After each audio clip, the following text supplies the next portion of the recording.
Online learning does not have to be scary. And Madison College was there for me. We have people that are dedicated to our students' online success. We can help you with your technology. Give us the college try for 7 days. No risk, no worries. Madison College. Good afternoon, folks. This is Robert Chappell, Executive Editor of Madison365, with your daily update for Tuesday, the 8th of December. Today, it is another sort of a mixed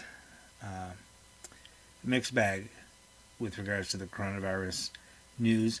Our testing has still not caught up to the levels, to the daily number of tests that we were seeing before Thanksgiving.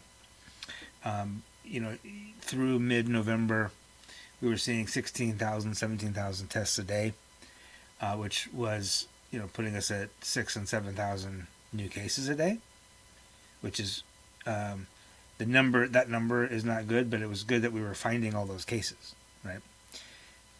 The percentage of tests that are coming back positive are still very high, which seems to mean to me that we are finding fewer cases each day.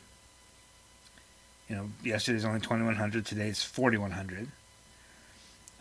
So in a way, that seems like good news that there are fewer new cases each day. But in reality, what it means when you're looking at the percentages, what it really means is that there are just as many new cases every day. We're just not finding them all. That's the problem with the lower testing. Yesterday we only had 7,800 tests. Today only 9,500. If you do a little math in your head, 9,500 tests, 4,100 positive results. That's a 42% positive test rate. That's bad news.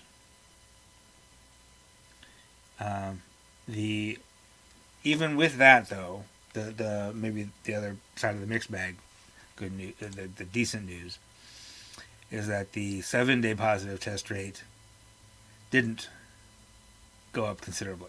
It actually went down a little bit, from 30.7 to 30.5. So over the past 7 days, 30.5% of the people tested positive. That is still an absurdly high number. Let's be real about that. But it is. It didn't go up, and it's in fact slightly lower than yesterday. However, the positive test rate for all tests, meaning in the past 7 days, every test that's been run, understanding that many people get multiple tests over the course of a week, the percentage of total of all tests that came back positive was 13.1. That was 12.8 yesterday. That's kind of the key number. That's the number that, Wisconsin, the state government, the county, are not really doing anything with that number. Like, that number is just, we are keeping track of that to see how bad it really is. But other states have actually triggered things to that number. New York City, for example, they changed their mind on this after they did it, but they decided in June that if that positive test rate ever got back up to 3, they would close the schools. That may have been an ill-conceived decision, and they did reverse that decision after it was triggered a couple weeks ago. But the point is that 3 is considered high for that number, and we are at 13.1 right now. The other tiny bit of good news, and this is related to the number of new cases, but the number of active cases that we know about has continued a steady decline. Not only in the raw number, but in the percentage of the total. So right now, we're at about 57,800 active cases, meaning cases that have been diagnosed in the past 30 days, or that have not yet been discharged from hospital with all symptoms resolved. That's a big number. It's lower than it has been. That was pushing 80,000 not very long ago. And that is 13.8% of the total number of cases we've ever had. We have now had, the state has now confirmed since March, 418,378 total cases. and that's 13.8% of those are active. That was 22% not very long ago. So that I like to see that number continuing to go downward.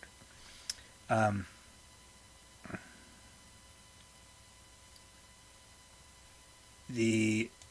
think I have this wrong on my story here. I'm going to double check this. The average 7-day average of new cases, which again is artificially low because of the lower number of tests that we've had, is now. I want to pull up my spreadsheet and make sure that I have this right for you.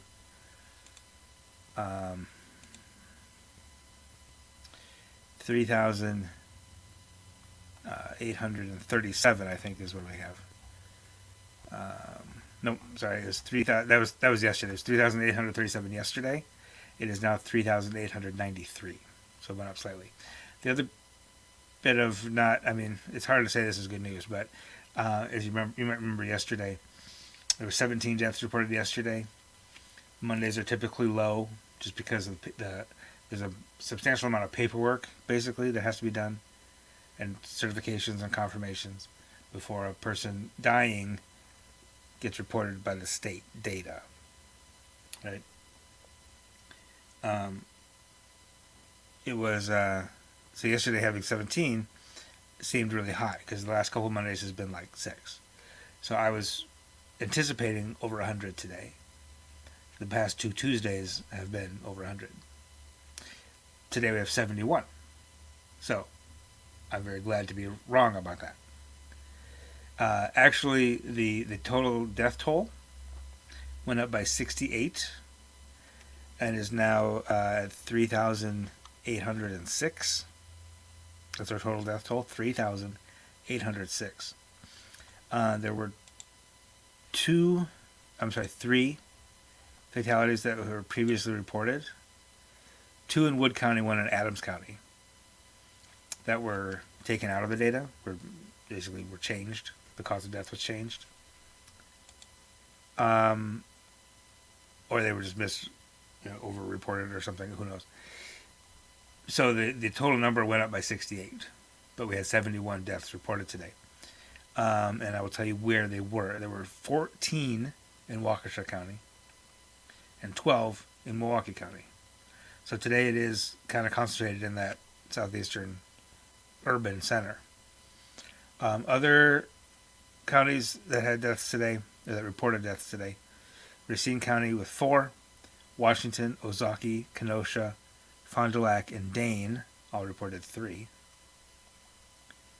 Winnebago, Shawano, Outagamie, La Crosse, Grant, and Chippewa all reported 2.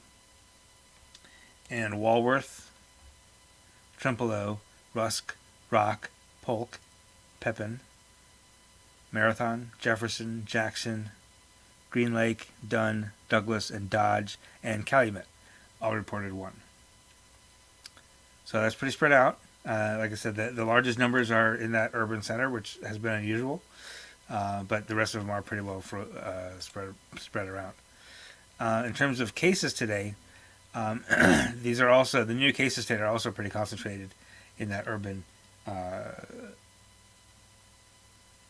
center. And I'm going to have to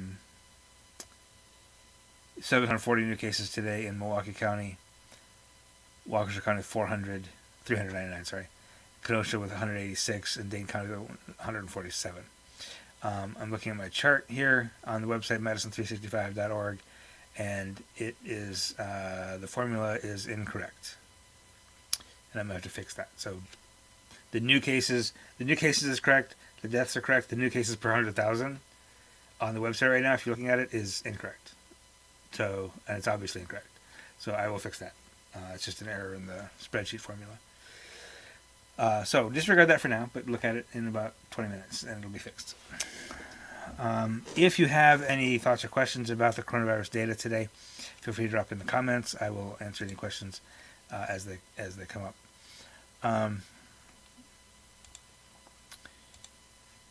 What else do we have for the data? I think that is about it for the coronavirus data for today. A couple other news items I'll mention. If you look at Madison365.org, these are some of the stories that are reported, that we reported this morning. In Madison, a mom of 4 named Latoya Jackson worked at the Goodman Community Center on the east side and was furloughed because of COVID back in April. And her little boy Pharaoh, her youngest child, who was 3, was 2 weeks away from turning 4, had pain in his leg, and he had had this before, and it had gone away before, so she didn't think much of it. So it might be growing pains or something like that, and it wouldn't go away, and it was getting really bad. So she took him to the doctor, and found out, and was basically, they said take him to the emergency room, and they ran a bunch of tests, all the tests that you have to go through and something like that, and found out he had neuroblastoma, which is a nervous system cancer. Usually affects children when they're babies, like under the age of 1.